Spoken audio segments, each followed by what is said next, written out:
Please come in. Sir नमस्ते। Good afternoon. नमस्कार। बैठिए। अपना परिचय दें बोर्ड को, नाम नहीं बताएं बस, है ना? सर मैंने मेरी प्राथमिक शिक्षा मेरे गांव से की है।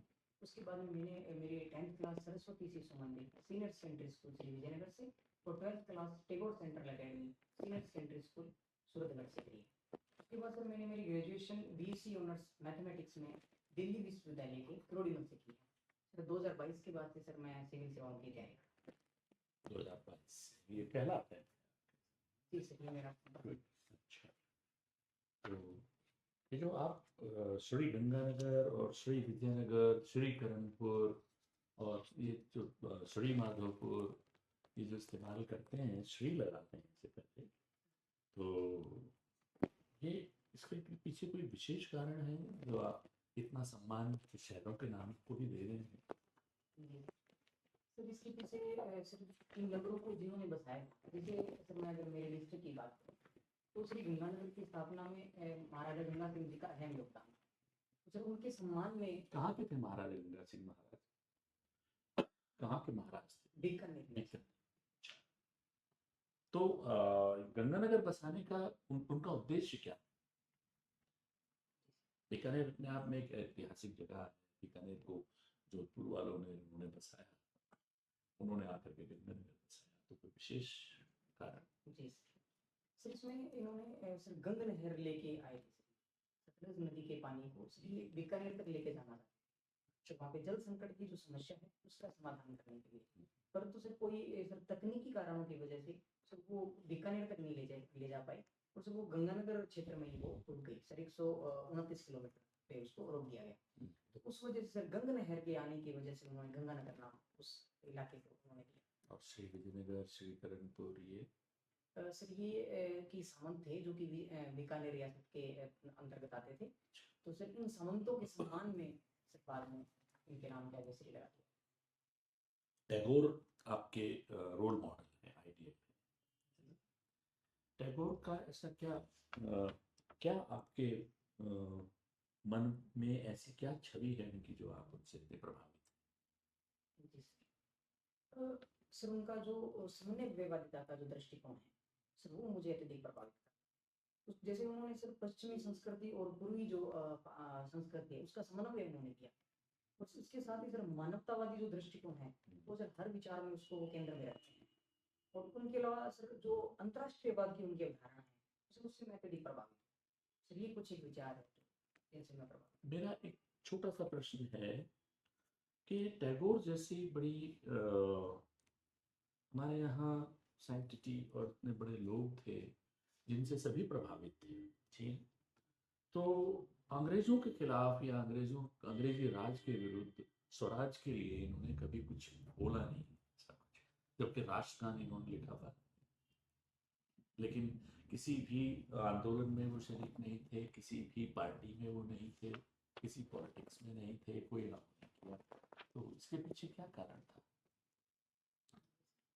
सर जो मैं समझ पा रहा हूँ उसके हिसाब से मैं इसमें सर मेरा मानना है कि सर वो एक लेखक थे और दार्शनिक थे। तो सर वो खुद को राजनीति से स्वयं को दूर रखते थे। हालांकि ब्रिटिश शासन लेखक तो और वो दार्शनिक तो पंडित मदन मोहन मालवीय भी थे और मौलाना ये भी थे, वो अब्दुल कलाम आजाद थे, वो दूसरे अलग थे, ये अलग थे, है ना? और वो भी थे और बहुत सारे और भी लोग थे। तो ये इन्होंने अपने आप को बिल्कुल सेपरेट रखा इन सब चीज़ों से। जी सर, इन्होंने अलग अवश्य इन्होंने रखा, लेकिन सर वैसे इनका राष्ट्रीय आंदोलन के अंदर अहम योगदान था।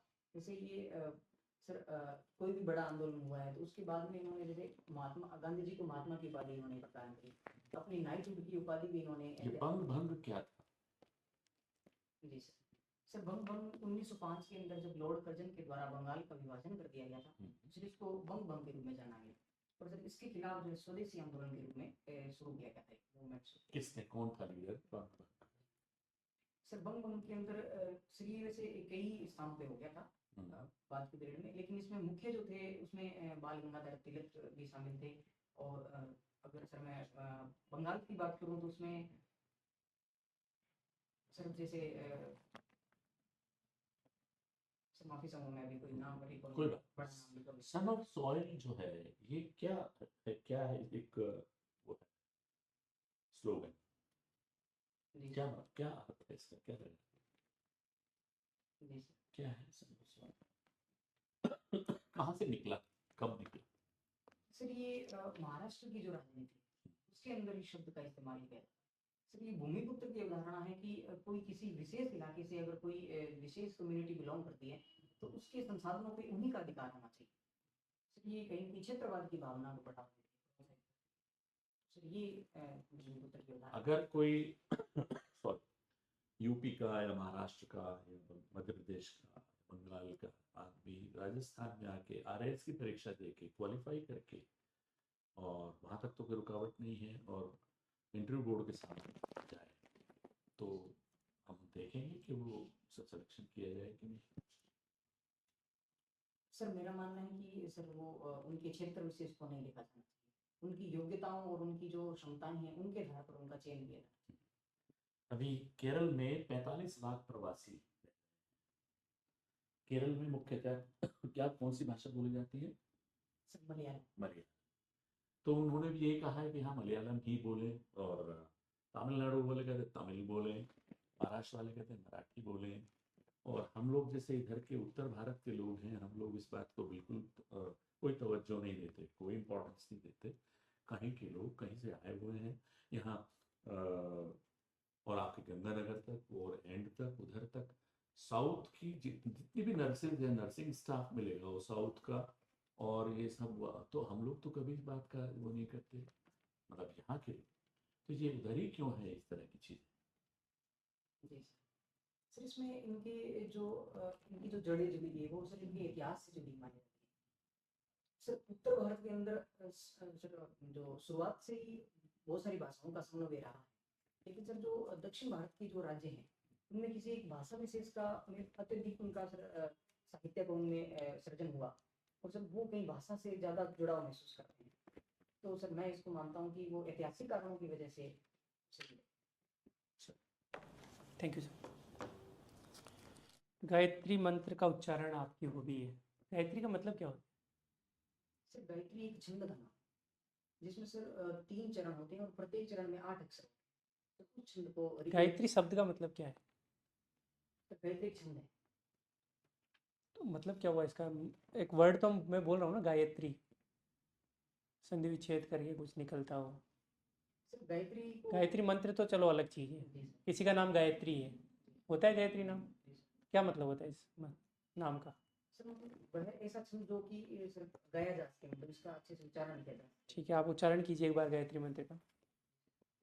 ओम भूर्भुवः स्वः तत्सवितुर्वरेण्यं भर्गो देवस्य धीमहि धियो यो नः प्रचोदयात्।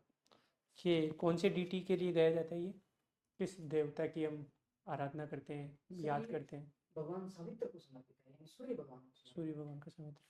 अच्छा, ऋत से कोई संबंध है इसका?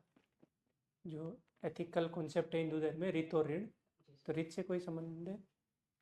सर जैसे कि ऋत तो इस पूरी सृष्टि के संचालन को संदर्भित करती है, तो कहीं कहीं सर ये भगवान सावित्र जो है, भगवान सूर्य जो है, हम्म। उसमें एक अहम हिस्सा निभाते हैं, तो सर ये उससे संबंध जुड़ा जुड़ा हुआ है। अच्छा, गायत्री मंत्र का मतलब क्या है टोटल जो आपने गाया अभी, क्या बोलना चाह रहे हो आप? जी सर। सर इसमें है कि हे परम तेजस्वी परम और पूजनीय सावित्र देव, हम आपके दिव्य प्रकाश का अवलोकन करते हैं, ध्यान करते हैं, आप हमारी बुद्धि को सन्मार्ग पर प्रेरित करें। तो इसको बोलने से कुछ फायदा हुआ आपको? जी सर मैं बुद्धि सच में प्रखर होती है? जी सर मेरा मानना है कि इससे मानसिक शांति मिलती है। कुछ साइंटिफिक एविडेंस भी है गायत्री मंत्र को बार बार दोहराने से कुछ चेंज होते हैं बॉडी में या फिर माइंड में, ग्रे मैटर कुछ हुआ है ऐसी कोई स्टडी, या फिर आप सिर्फ मान रहे हो? सर इसके विषय में कई अध्ययन हुए हैं सर, हालांकि मैं उनका भी अध्ययन नहीं कर पाया हूँ, मैंने कहीं इसके बारे में सुना ही है। तो सर इसमें देखा गया है कि जो अपना ब्रेन है उसके अंदर कई ऐसे सर वेव्स उस पर जनरेट होती है जिससे मानसिक शांति में ऐसा लगता है। अच्छा, गायत्री संस्थान या गायत्री परिवार भी है कोई, जी सर। नाम सुना है आपने? जी सर। कौन है इसके संस्थापक, कौन है? इनका काफ़ी बड़ा योगदान रहा है गायत्री मंत्र को पूरे विश्व में फैलाने का। जी सर। सर इसमें आचार्य श्री राम शर्मा जी के द्वारा 1953 के अंदर शांति कुंज हरिद्वार में गायत्री परिवार की स्थापना की गई थी और सर इनकी कई पहलों को एवं यूएन ने भी सर मान्यता प्रदान की। फिर गायत्री को सर प्रचार प्रसार में इनका अहम योगदान है। लेकिन अभी थोड़े दिनों पहले एक डिबेट चल रही थी कि गायत्री मंत्रों को स्कूल में नहीं स्टार्ट किया जाना चाहिए, क्योंकि हम एक क्या है, सेकुलर कंट्री है और गायत्री मंत्र एक पर्टिकुलर रिलीजन से जुड़ा हुआ है। तो आपका क्या विचार है इस पे? सर मेरा इसमें मानना है कि सर गायत्री मंत्र को किसी भी धर्म विशेष से जोड़ के नहीं देखा जाता। नहीं, लेकिन ये तो जुड़ा हुआ है, ये तो ऋग्वेद से लिया हुआ है और ऋग्वेद जितने भी वेद हैं ये तो सनातन धर्म, अपने हिंदू धर्म के प्रतीक है। तो ऐसे बोलने से थोड़ा ना कोई, मान लो कोई और धर्म के लोग हैं, सिख धर्म के लोग हैं, इस्लाम धर्म के लोग हैं, क्रिश्चियन लोग हैं, उनको आप ये थोड़ा ना बोल सकते हो कि नहीं ये हिंदू धर्म से नहीं जुड़ा हुआ, आप मत मानो इसको। ये सर जैसे कि आपने बताया कि इस पे बहस चल रही थी, तो इस पे बाध्यकारी नहीं किया जाना चाहिए। सर इसके महत्व के बारे में सर स्पष्ट करवा करके और सर फिर अगर वो इसको अडॉप्ट करें तो वो फिर अपना सकते हैं। वॉलेंट्री होना चाहिए इसका जी सर, अडॉप्शन। ये स्वैच्छिक होना ठीक है, मैथमेटिक्स ऑनर्स के भी आप स्टूडेंट हो, ये कन्वर्जेंट सीरीज और डाइवर्जेंट सीरीज का एग्जांपल दे सकते हो? चाहिए। माफी चाहूंगा सर मैं इस बारे में। अच्छा, थोड़ा नीचे लेवल पे चलते हैं, चलो। मीन मीडियन मोड तो आपने पढ़ा होगा, जी सर। क्या क्या डिफरेंस है मीन और मीडियन में? सर मीन तो सर किसी भी जो एक सीरीज है उसकी सर औसत वैल्यू को दिखाता है ठीक है, और मीडियन सर उसके मध्य जो मान है उसको दिखाने का प्रयास। तो मीडियन का कोई प्रैक्टिकल लाइफ एग्जांपल? क्यों मीडियन निकालते हैं? चलो औसत का तो हमें आइडिया है कि औसत से हमें बहुत सारी चीज़ों की पता लगता है। जी सर। क्लास में औसत यदि हम निकालते हैं बच्चों के, स्टूडेंट्स का, तो हमें पता लगता है कि एवरेज परफॉर्मेंस क्या रही है, टीचर का हम आकलन कर सकते हैं एक पूरी क्लास की परफॉर्मेंस का। मीडियन का क्या मतलब है? सर मीडियम जैसे इसको इस प्रकार से देखा जा सकता है कि सर कोई पंक्ति में अगर कोई 10 या 11 अगर सदस्य बैठे फिर उनको बीच के सदस्य को काउंट करने के लिए सर नहीं तो इसका मतलब इसका फ़ायदा क्या हुआ बीच के सदस्य को काउंट करके? मान लो आपने अलग अलग नंबर असाइन कर दिए उनको, जी एक को 1 नंबर कर दिया, दूसरे को 5 कर दिया, लास्ट वाले को 100 कर दिया, बीच वाले सदस्य ने अपन देख लिया कि उसके 17 नंबर है या 30 नंबर है, तो मुझे मिला क्या इससे? मीडियन कुछ तो एप्लीकेशन होगा ना इसका। जी सर ये सर जो मीन है सर उसके निकट एक वैल्यू सर इसमें रहती है। तो सर जो औसत अगर किसी अपने सर संख्याओं का निकाले तो जब उस तक पहुंचने का एक प्रारंभिक कदम ही हो सकता है। उस संदर्भ में इसको देखा जा सकता अच्छा, मोड क्या होता है फिर? मीन मीडियन एंड मोड होता है लास्ट में। है। हाँ सर सर वो इस चीज को दिखाता है कि कोई संख्या कितनी बार रिपीट हुई है सर उस चीज को वो मोड का फॉर्मूला क्या है, कैसे निकालते हैं mode?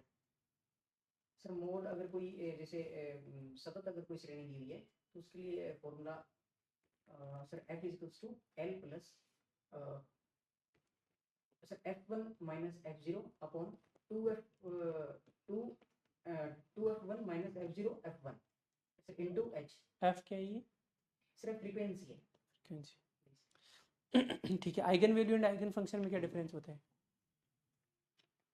Sir eigenvalue sir ये लीनियर सर जो प्रोग्राम है उससे जुड़ा हुआ एक कॉन्सेप्ट है इसमें ax equals to lambda x होता है। सर तो यहाँ पे जो लैम्डा है ये आइगन वैल्यू है। ये इसका क्यों क्यों पढ़ते हैं हम, आइगन वैल्यू क्यों पढ़ते हैं मैथमेटिक्स में? कहीं एप्लीकेशन तो आपने देखा होगा इसका। माफी चाहूंगा सर इस बारे में मैंने चलो कोई बात नहीं। ये किरोड़ीमल कॉलेज में आजकल एडमिशन CUT से होने लग गया है ना? तो ये बाकी जो राजस्थान की कॉलेजेज हैं, राजस्थान यूनिवर्सिटी है, महारानी महाराजा, ये क्यों नहीं CUT लागू कर रहे हैं? ये तो एक बहुत फेयर गेम है, क्योंकि RBSE में आपने देखा है कि मार्किंग हार्ड होती है, CBSE में आसान मार्किंग होती है, तो ये लेवल प्लेइंग फील्ड CUT में मानता हूँ, तो क्यों नहीं ये अप्लाई कर रहे हैं? जी सर इसमें सर जो विभिन्न जो स्टेट्स हैं इनको भी सर CUT में अपनी जो यूनिवर्सिटी है उनको शामिल किया जाना चाहिए। पर सर इसके कुछ नेगेटिव्स भी देखे गए सर जो हाल ही में चर्चा में थे। सर इसमें से देखा गया है कि सर जो CUT है वो लेवल प्लेइंग फील्ड तो है लेकिन जो समाज के पिछड़े हुए समुदाय है, वंचित वर्ग है, सर वो इस चीज़ को वो नहीं कर पा रहे हैं क्योंकि सर इसकी प्रक्रिया अत्यधिक जटिल है। तो सर कहीं कहीं वो छूट रहे हैं सर हायर एजुकेशन में अपने आप को इनरोल करने से। तो सर इसके कुछ नेगेटिव इम्पैक्ट भी देखेंगे। कुछ एक स्टेट जो है उनके स्टूडेंट जो है वो केंद्रीय विद्यालय में पढ़ पा रहे हैं। तो सर उस वजह से सर मेरा मानना है कि इसको अभी तक शामिल नहीं किया। अच्छा, लास्ट क्वेश्चन है मेरा, चिट्टा क्या होता है?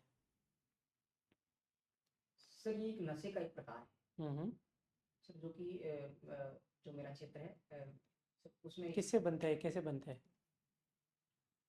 सर मैं अनुमान लगा सकता हम्म हूं। सर जो अफीम का पौधा होता है सर, उससे सर उसको डिस्कशन करके उससे ये तो चिट्टा केमिकली भी आप प्रोड्यूस कर सकते हो चिट्टा को केमिस्ट्री लैब में? सर इस बारे में जानकारी का थोड़ा मेरे को। Thank you sir.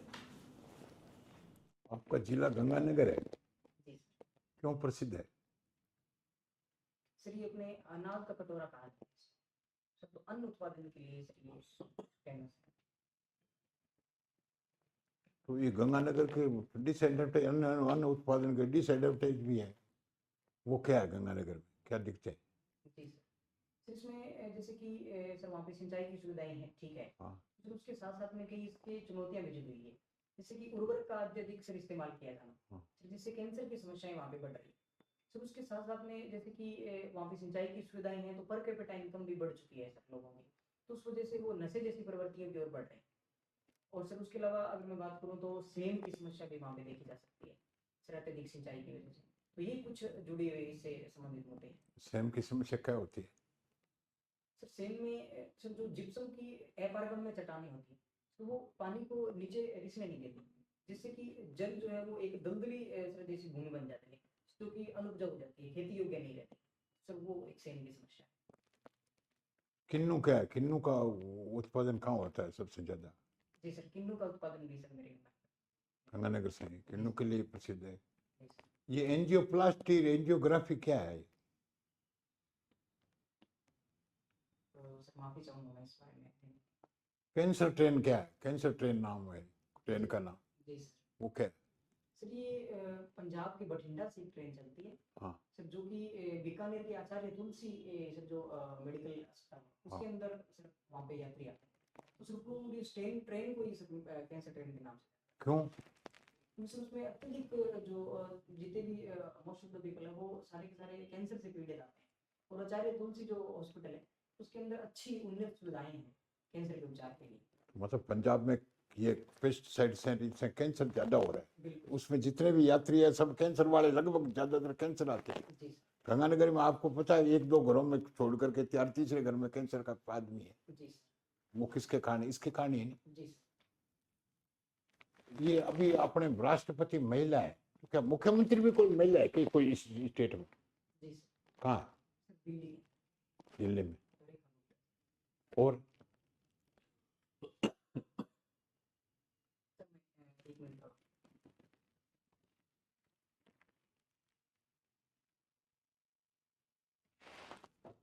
कोई बात नहीं, अब आप वेस्ट बंगाल हाँ। ममता बनर्जी। जी सर। अब गंगानगर में आपको पता है एजुकेशन के लिए गंगानगर प्रसिद्ध है। वहाँ राजनीतिक जागृति ज्यादा है, किसान आंदोलन वगैरह होते रहते हैं। जी सर। तो अब एसडीएम के रूप में आपकी पोस्टिंग गंगानगर हो जाए मान लो, और फिर वो जवाब देवे सब आके राजनेता के साथ ऐसा करो ऐसा करो, ये कृषि बिल खत्म करो वो खत्म करो, तो आप कैसे फेस करेंगे? उनको लड़ाई करने लग जाएंगे, एक कठोरता से पेश आएंगे, कैसे पेश आएंगे?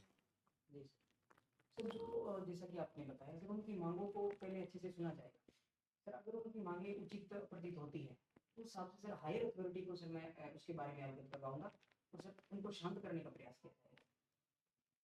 मुद्रा योजना क्या है?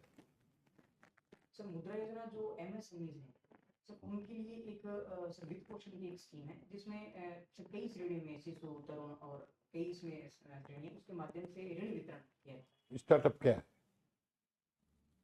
सर मैं सुनिए। स्टार्टअप जी सर स्टार्टअप एक उद्यमिता का एक प्रकार है, जिसमें सर नवाचार के आधार पे कुछ अगर कोई उद्योग प्रारंभ करता है तो सर उसको स्टार्टअप के अंतर्गत रखा जा सकता है। ये टैगोर जी का पूरा नाम क्या है?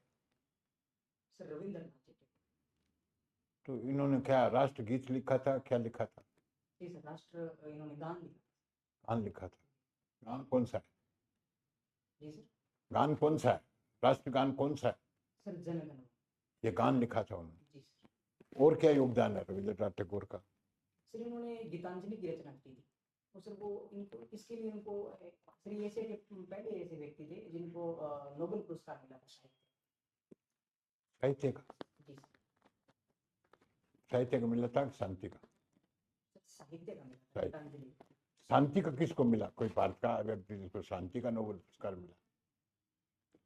सर एग्जिट शांति के लिए कैलाश सत्यार्थी जी को सर 2014 में तो ये बांग्लादेश में किसको मिला था? सर अभी जो वहाँ पे अंतरिम सरकार के हेड है मोहम्मद यूनिस जी, हाँ, आरएस बन जाते हैं, फिर ट्रेनिंग कहाँ करते कराते हैं? तो सर ऐसे देखा यानी कि Harishchandra Mathur sir Rajasthan institute of public administration. Trillion किसको कहते हैं? ट्रिलियन जी सर। एक तो मिलियन होता है, जी सर। उसके बाद क्या होता है? बड़ा, मिलियन से बड़ा बिलियन। मिलियन, फिर ट्रिलियन। जी तो इस मिलियन में और बिलियन में कितना का अंतर? सर 1 ट्रिलियन होता है 100 लाख करोड़ सर 100 लाख करोड़ 1 ट्रिलियन। एक एक्सियोम फॉर्मेशन नाम है, एक्सियोम फॉर्मेशन नाम सुना है कि एक्सियोम फॉर्मेशन? जी ये क्या है? सर एक्सियोम 4 जो मिशन है ये अभी सर अमेरिका के एक निजी मिशन है जो कि अंतर्राष्ट्रीय जो अंतरिक्ष जो स्टेशन है उसके ऊपर भेजा गया। इसमें 4 सर एस्ट्रोनॉट्स को इस पे भेजा गया हाँ जो कि कुल 60 प्रयोगों को अंजाम देंगे। हाँ। और इसमें एक सर भारतीय सर इसरो के एक एस्ट्रोनॉट सुभाषु शुक्ला जी भी शामिल है। वो अभी वहीं प्रयोग कर रहे हैं क्या? सर आज शाम को भी 4:35 पे वहाँ पे उनकी वहाँ से रवाना हुए हैं और कल सर वो दोपहर 3 बजे के आसपास पहुँचे।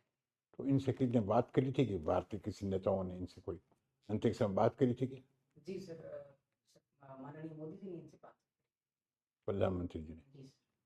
मोदी जी को कितने देशों ने वो बना दिया, सर्वोच्च सम्मान कितने दिनों को दे दिया? कितने, काफी देशों ने दिया है? जी सर। कितने देशों ने दे दिया? और सर 27 देशों ने इनको अपने सर्वोच्च सम्मान से सम्मानित कर दिया। अभी कितने देशों में गए थे? सर 5 उन्हें 5 ने दे दिया? सर 5 में सर अर्जेंटीना ने नहीं दिया बाकी 4 बिल्कुल पटेल, बहुत बहुत आपका ठीक बात है। तो अभी ये जो गंगानगर में आपकी ऋणग्रस्तता बढ़ जाती है, तो गंगानगर में बड़ा बड़ा हवेली बना ली, सब लोन, मकान लोन, खेत लोन, केसीसी का लोन, ये लोन, केसीसी किसको कहते हैं? तो किसान क्रेडिट कार्ड। हाँ, तो वो सब ने खेती का काम तो करते ही हैं, सब ने बहुत बड़ा बड़ा लोन, सब गिरवी है उनको, तो उसकी समस्या से कैसे बचेंगे? उनके करोड़ों रुपया ऊपर है उनके ऊपर। सर इसमें गंगानगर की कहीं न कहीं सर जो नशे की प्रवृत्ति है इससे भी इसको जोड़ के देखा जाता है। सर वहाँ के जो बच्चे हैं सर वो नशे में अत्यधिक सर इन्वॉल्वमेंट उनकी हो गई है तो उस वजह से किसान जो है ऋणग्रस्त हो गए हैं। और सर वहाँ पे फैशन का जो है थोड़ा ज़्यादा है सर भौतिकतावादी जो संस्कृति है वो अत्यधिक सर फैली हुई है तो सर उसको भी कंट्रोल किया जा सकता है। चलो, थैंक यू। जी sir. Okay, thank you. Thank you sir. आपका इंटरव्यू कंप्लीट हो गया है, आप वेट करें 2 मिनट बाहर। Thank you sir.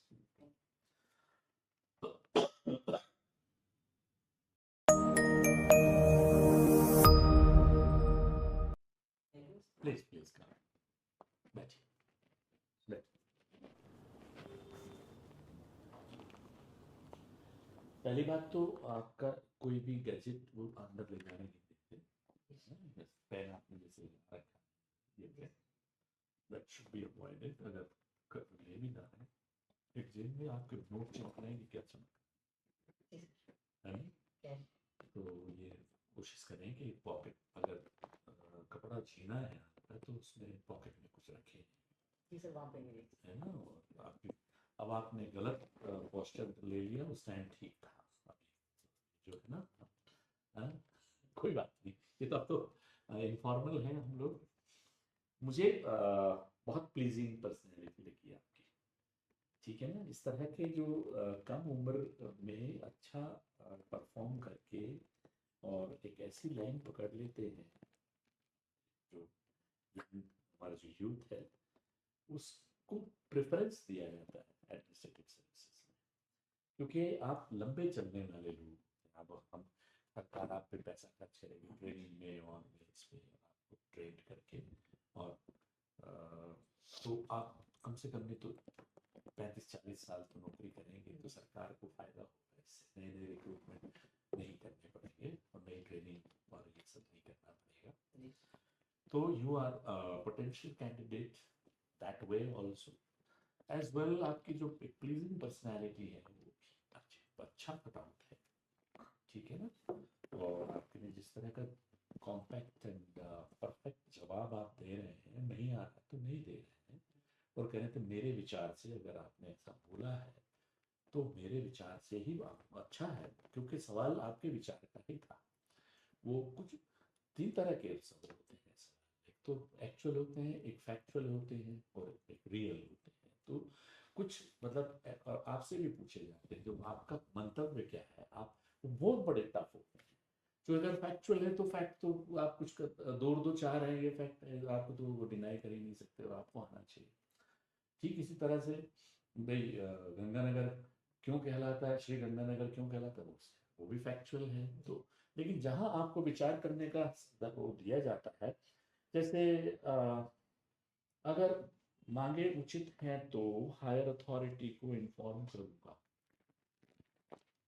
उसमें आपने थोड़ा सा जल्दबाजी की है, क्योंकि आप कैसे पता चलाएंगे कि ये मांगे उचित है? आप कौन, आपको है पता कि उचित और अनुचित कि भाई ये क्या मांगे हैं, काम कैसे करेंगे, जस्टिफाई कैसे करेंगे, उसके पैरामीटर्स आपने बताए कुछ नहीं, जल्दबाजी कर दी।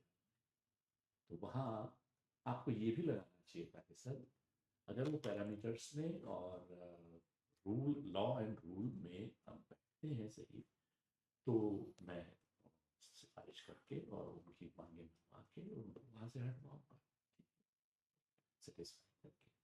तो उसमें थोड़ी सी जल्दी कर दी, एक एक बीच में छोड़ दिया। और जब मैंने आपको सपोर्ट किया था कि ममता बनर्जी को, आप मुझे थैंक यू कहना चाहिए, ठीक है ना, मैंने प्रॉम्प्ट किया था, वो आपको निकाला था उसमें से, और नहीं तो आप वहीं फंसे हुए रह जाते हो, अगले सवाल जो है उनका ठीक से जवाब नहीं दे पाते। ये ह्यूमन टेंडेंसी है कि आपको आता है और वो याद नहीं आ रहा है, और आप उसे याद कर रहे हो, इतने में आपको दूसरा सवाल पूछा जाता है तो आप दूसरे को भी खो देते हो। इसलिए वो इसे कहते हैं कि बताइए क्या रेस्क्यू ऑपरेशन कहते हैं, रेस्क्यू कर लिया, चलो ठीक है ना, जैसे मैं थैंक यू बोलना चाहिए। आपका सिलेक्शन श्योर है, फर्स्ट अटेम्प्ट है आपका? बिल्कुल, कुछ ना आपको रैंक मिलेगा श्योर। सर ने सब कुछ बता दिया। एक आप जी सर बहुत ज़्यादा बोलते हो ना, तो वो थोड़ा अवॉइड करो। क्वेश्चन खत्म होते ही आप आंसर करने से पहले जी सर बोलते हो, है ना, तो वो शुरुआत होती है आपकी। कभी कभी ठीक है, बट ऐसे वो तकिया कलाम नहीं बनाना है इसको, ठीक है। और मतलब आप आंसर देने के लिए प्रिपेयर होते हो जी सर बोल के, और लॉन्च होते हैं ना, तो भाई जी सर बोल दिया, अब मैं लॉन्च कर रहा हूँ, टाइम लेते हो आपको। तो वो जी सर की जगह आप, है ना, करंट का थोड़ा सा ब्रशअप कर लेना। कब है इंटरव्यू? 22 जुलाई ना, ठीक है। तो करंट का 2-3 न्यूज़पेपर पढ़ो, प्राइम बैच की क्लिप्स पढ़ो, सारी पढ़ रहे हो? ठीक है। और ग्रेजुएशन का यार अब वो डिपेंड करता है कि वहाँ पे कौन है, कितना अंदर जा रहे हैं, क्योंकि मैथमेटिक्स ऑनर्स तो बहुत लंबी चौड़ी चीज़ है फिर। तो मोटा मोटा मीन मीडियन मोड और ये सब तो थोड़ा सा देख लो एक बार, है ना। और ये प्रोबेबिलिटी, पीएनसी और ये सब, केसी मीणा सर और केसरी सिंह सर स्पेशली चले जाते हैं ये लोग थोड़े से, है ना, क्योंकि ऑनर्स है फिर तो अलग से ही दिख रहा है वो। और पीसीएम तो छुप जाता है, बीएससी वगैरह हम करते तो, लेकिन और डीयू से हो तो फिर आपका वो थोड़ा एक्सपेक्टेशन बढ़ जाती है ना। तो ये थोड़ा सा आप देख लेना, बाकी अच्छा है। माननीय मोदी जी आपने बोला, बीइंग एन एडमिनिस्ट्रेटर आपको माननीय प्रधानमंत्री जी बोलो, मोदी जी बिल्कुल। अवॉइड करो, है ना। बोलने के बाद में मेरे को हाँ ठीक है, बाकी अच्छा है आपका। आपने हॉबी में ऑलमोस्ट सारी चीज़ें बता दी थी, तो दैट वाज वेरी गुड। और गायत्री मंत्र का उच्चारण भी काफ़ी सलीके से आपने किया था, तो वो भी बहुत अच्छी चीज़ थी सर। नहीं, बिल्कुल आपका इंटरव्यू परफेक्ट है। इस करंट वाले अखबारों के इसके संपर्क में और रहिए, और मतलब आपको सफलता देगा। बहुत अच्छा, हमारी शुभकामनाएं। ठीक है, thank you. Okay, thank you, all the best.